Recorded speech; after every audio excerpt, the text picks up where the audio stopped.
Monsieur le maire, madame la représentante de Prophète Police, mes chers collègues, les vacances scolaires arrivent et comme chaque année, ce sont 13% des jeunes parisiens qui resteront tout l'été à Paris, souvent dans des appartements étroits avec des parents qui travaillent. Et bien sûr, nous le savons tous, comme le dit le proverbe, l'oisiveté est souvent mère de vice. C'est sans surprise que ces périodes estivales sont les plus propices aux affrontements violents entre bandes rivales. Mais pas que. Toute l'année, désormais, c'est le cas. Plusieurs faits divers, d'ailleurs, ont émaillé ce premier semestre 2024, du passage à tabac rue Pavée jusqu'au décès du jeune de 18 ans à côté d'une école maternelle dans le 18e. D'après les chiffres communiqués par la préfecture de police, les phénomènes de bande auraient bondi de 10% entre 22 et 23, tandis que les seuls rixes auraient légèrement diminué, mais leur nature évolue, toujours plus insaisissable.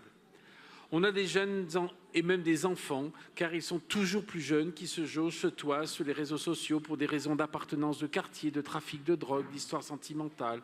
Ce sont principalement des garçons qui sont impliqués. Ces premières invectives et menaces virtuelles débordent vite sur le réel.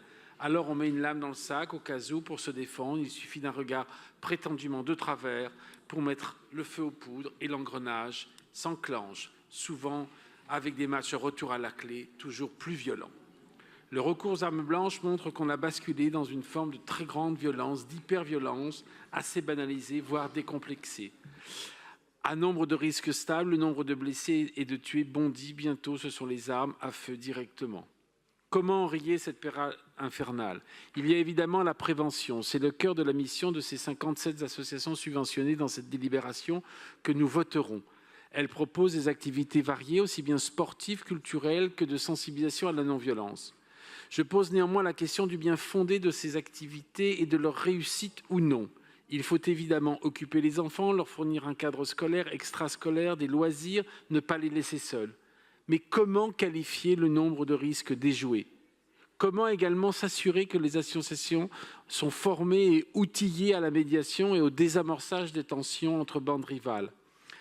À date, nous n'avons pas de garantie sur leur savoir-faire et comme je l'avais mentionné en 2023, vous avez sélectionné des associations avec des méthodes nouvelles mais qui n'avaient pas d'expérience dans la gestion de risques. De plus, il serait intéressant de choisir également des associations représentant les services publics comme les policiers ou les pompiers ou les éboueurs. Nous votons chaque année ces subventions mais sans avoir un retour particulièrement précis sur ce qui se fait de l'année précédente.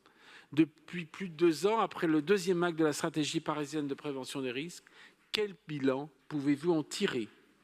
Enfin, je souhaiterais rajouter qu'au volet préventif devrait s'ajouter un volet de responsabilité. Certains jeunes, souvent une très petite minorité, il faut quand même le préciser, ne réalisent pas la signification de leurs actes. Il faudrait plus les responsabiliser, seule façon pour eux de réaliser pleinement. Une présence sécuritaire renforcée aux abords des collèges et lycées est certainement primordiale. Des rondes, mais aussi des caméras de vidéoprotection, car nous le savons, les risques prennent souvent racine sur les parvis de l'école avant de s'exporter dans les rues adjacentes. Les écoles devraient également plus surveiller les contenus et sanctionner certainement encore plus les comportements violents. Je vous remercie.